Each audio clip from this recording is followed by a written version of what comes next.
السلام علیکم ورحمۃ اللہ وبرکاتہ۔ ناظرین حضرات، 12 ربیع الاول کا یہ ایک ایسا عمل ہے کہ جو شخص اسے کر لے تو سب سے بڑی عبادت کا ثواب اسے ملتا ہے۔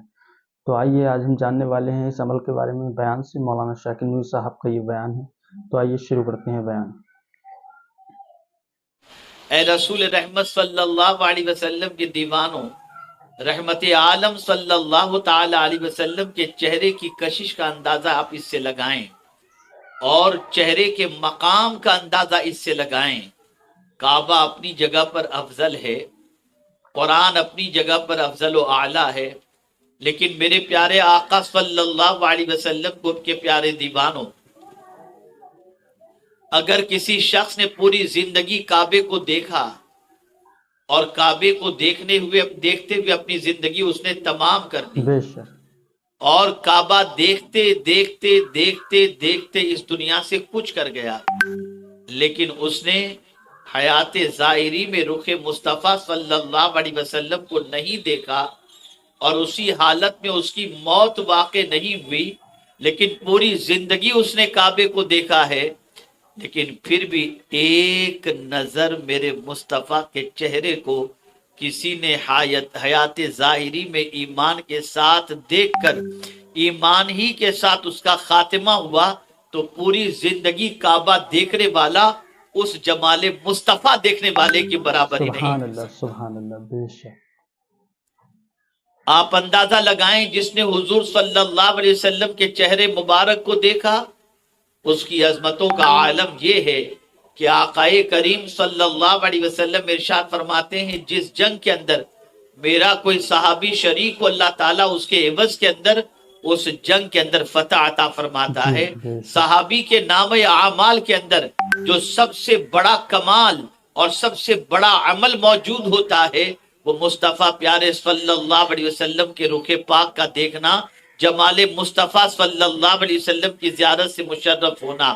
آپ اندازہ لگائیں، یہی وجہ ہے کہ صحابہ کرام علیہم الرضوان آقائے کریم صلی اللہ تعالی علیہ وسلم کے چہرے مبارک کے دیکھنے کے سلسلے میں اتنے بے چین رہتے، اتنے بے قرار رہتے کہ اللہ اکبر، ایک مرتبہ ایک صحابی بارگاہ رسول صلی اللہ علیہ وسلم میں حاضر آئے، چہرہ اترا ہوا تھا۔ رحمت عالم صلی اللہ علیہ وسلم نے اترے ہوئے چہرے کو دیکھا تو صحابی سے دریافت فرماتے ہیں، کیا بات ہے، آج تمہارا چہرہ اترا ہوا ہے؟ غالباً وہ حضرت ثوبان تھے رضی اللہ تعالی عنہ۔ فرماتے ہیں سرکار صلی اللہ علیہ وسلم، کیا گھر میں کوئی معاملہ ہو گیا؟ کیا کوئی طبیعت خراب ہو گئی؟ کوئی پریشانی لاحق ہو گئی کہ تمہارا چہرہ اترا ہوا ہے؟ ظاہر سی بات ہے، انسان کو غم دل کے اندر ہوتا ہے، لیکن چہرہ کھلی ہوئی کتاب کی طرح اس غم کی عکاسی کرتا ہوا دکھائی دیتا ہے۔ آدمی چہرہ دیکھ کر پہچان لیتا ہے کہ یہ خوش ہے یا غمگین ہے۔ چہرہ انسان کی کھلی ہوئی کتاب ہے۔ خوش چہرہ صاف نظر آتا ہے، غمگین چہرہ بھی صاف نظر آتا ہے۔ چہرے پر خوشی کی لکیریں بھی ہوتی ہیں اور چہرے پر غم کی لکیریں بھی ہوتی ہیں۔ اللہ اکبر۔ رسول رحمت صلی اللہ تعالی علیہ وسلم نے جب اپنے صحابی کے چہرے کو اترا ہوا دیکھا اور غموں سے نڈھال دیکھا، پوچھا رحمت عالم صلی اللہ علیہ وسلم نے، میرے صحابی یہ تو بتاؤ تمہارا چہرہ کیوں اترا ہوا ہے؟ عرض کرتے ہیں حضور، ایک خیال نے مجھے بے چین کر دیا، جس کی وجہ سے میرا چہرہ اتر گیا اور میں بے چین ہو گیا۔ سرکار فرماتے ہیں، بتاؤ وہ کون سا خیال ہے، وہ کون سی سوچ ہے؟ عرض کرتے ہیں سرکار، معاملہ سب سے بڑا یہ ہے کہ آج مان یہ خیال آیا کہ ایک دن ہم بھی اس دنیا سے چلے جائیں گے، ظاہری طور پر آپ بھی اس دنیا سے پردہ فرما جائیں گے، کل بروز قیامت جنت میں پتہ نہیں آپ کہاں ہوں گے اور جنت میں پتہ نہیں ہم کہاں ہوں گے، لیکن جنت میں اگر آپ کا دیدار نہیں ہوگا تو ہمارے لمحات کیسے کٹیں گے؟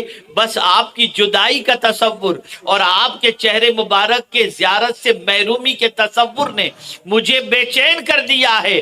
ادھر ایک عاشق رسول دیدار رسول کے لیے تڑپتے ہوئے جب یہ کلمات کہتا ہے تو مصطفیٰ جان رحمت کے عاشق کی اس تڑپ کے اوپر اللہ کو پیار آ جاتا ہے فوراً جبریل امین کو پروردگار بھیجتا ہے، آیت کریمہ لے کر جبریل امین حاضر ہو جاتے ہیں، وَمَن يُطِعِ اللَّهَ وَرَسُولَهُ فَأُولَٰئِكَ مَعَ الَّذِينَ أَنْعَمَ اللَّهُ عَلَيْهِمْ مِنَ النَّبِيِّينَ وَالصِّدِّيقِينَ وَالشُّهَدَاءِ وَالصَّالِحِينَ سبحان اللہ، بے وَحَسُنَ شک، أُولَٰئِكَ رَفِيقًا۔ جو اللہ اور اس کے رسول کی اطاعت کرے، اللہ اکبر، قیامت میں اس کا حشر کس کے ساتھ ہوگا؟ وہ کس کے ساتھ ہوگا؟ وہ انبیاء کے ساتھ ہوگا، سبحان اللہ، بے صدیقین کے شک، ساتھ ہوگا، شہداء کے ساتھ ہوگا، صالحین کے ساتھ ہوگا۔ پتہ چلا حضور کی محبت میں جو زندگی گزارے، قیامت میں اللہ تعالیٰ حضور کی رفاقت اسے نصیب فرما دے۔ سبحان اللہ، بے شک، صحابہ اللہ کے رسول صلی اللہ علیہ وسلم کے دیدار سے اپنے آپ کو اس طریقے سے متمتع کرتے اور اپنی زندگی کو اس طریقے سے گزارتے کہ رسول رحمت کے دیدار کے بغیر ان کی زندگی ادھوری وہ تصور کرتے، اپنی زندگی کو بالکل بے کیف محسوس کیا کرتے تھے۔ ام المؤمنین حضرت عائشہ صدیقہ رضی اللہ تعالی عنہ فرماتی ہیں، ایک صحابی حضور صلی اللہ علیہ وسلم کو ٹک ٹکی باندھ کر دیکھ رہے تھے، بالکل نظر جو ہے وہ حضور سے ہٹا ہی نہیں رہے تھے، یہاں تک کہ پلک بھی نہیں جھپکتی تھی۔ تو رسول اعظم صلی اللہ علیہ وسلم نے ارشاد فرمایا، کیا کر رہے ہو، کیا دیکھ رہے ہو اس طریقے سے؟ سرکار نے جب پوچھا اور ارشاد فرمایا تو جواب میں وہ صحابی عرض کرتے ہیں، حضور آپ کے چہرے سے لطف اندوز ہو رہا ہوں، آپ کے چہرے سے متمتع ہو رہا ہوں۔ اللہ اکبر، پیغمبر رحمت صلی اللہ علیہ وسلم کے چہرے مبارک کا دیدار گویا لذت عطا کرتا ہے، سکون عطا کرتا ہے اور اطمینان کی دولت عطا کرتا ہے۔ کہاں کہاں حضور کا چہرے مبارک کا جلوہ سکون عطا نہیں کرتا۔ موت کے وقت انسان کی روح کے قبض کرنے کا تصور اور اس وقت کے کرب و اضطراب کی کیفیت، قرآن نے کہا وجاءت سکرۃ الموت بالحق،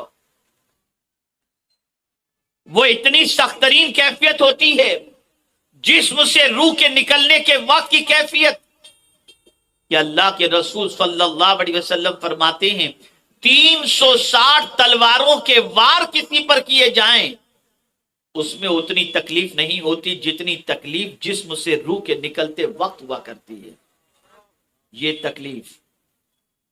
لیکن اگر کوئی اس تکلیف سے بچنا چاہتا ہے اور کوئی چاہتا ہے کہ نزع کے وقت کی تکلیف سے اللہ عز و جل اسے بچا لے اور اس کی سکرات آسان ہو جائے، نزع کا وقت آسان ہو جائے، تو آؤ ذرا بریلی کے تاجدار سے پوچھتے ہیں کہ اے امام ذرا ہمیں کوئی نسخہ عطا فرمائیں جس کی وجہ سے ہماری سکرات آسان ہو جائے۔ تو اعلیٰ حضرت عظیم البرکت امام عشق و محبت کہتے ہیں، یا الہی بھول جاؤں نزع کی تکلیف کو، یا الہی بھول جاؤں نزع کی تکلیف کو، شاید یہ دیدار حسن مصطفیٰ کا ساتھ، مصطفیٰ پیارے صلی اللہ علیہ وسلم کے دیدار کی خوشی اس وقت نصیب ہو جائے، ہم رخ مصطفیٰ دیکھتے رہیں اور سکرات کا مرحلہ آسانی سے گزرتا چلا جائے۔ جمال مصطفیٰ صلی اللہ علیہ وسلم ہر تکلیف کا حل ہے، جمال مصطفیٰ صلی اللہ علیہ وسلم ہر مصیبت کا حل ہے، جمال مصطفیٰ صلی اللہ علیہ وسلم ہر غم کا علاج ہے۔ میرے پیارے آقا صلی اللہ تعالی علیہ وسلم کے پیارے دیوانوں، حضرت یوسف علی نبینا علیہ الصلاۃ والتسلیم قحط کے زمانے کے اندر جتنا بھی مال خزانے کے اندر موجود تھا، آپ نے سارا مال، سارا آٹا غریبوں میں تقسیم کرنے کا حکم دے دیا، سارا آٹا غریبوں میں تقسیم کر دیا گیا، اور ابھی قحط کے زمانے کو ختم ہونے میں 3 مہینے اور باقی تھے، 3 مہینے باقی تھے۔ بھوک سے نڈھال انسان اناج نہ ملنے کی بنیاد پر اپنے بھوک کا اضطراب کیسے دور کرتا؟ حضرت جبریل امین علیہ الصلاۃ والتسلیم بارگاہ یوسف علیہ السلام میں حاضر آئے، عرض کرنے لگے یا یوسف آپ ایک کام کریں، حجاب ہٹائیں، پردہ ہٹائیں، بھوکوں کو اپنے چہرے کی زیارت کرائیں، آپ کے چہرے کی زیارت سے بھوکوں کی بھوک مٹ جایا کرے گی۔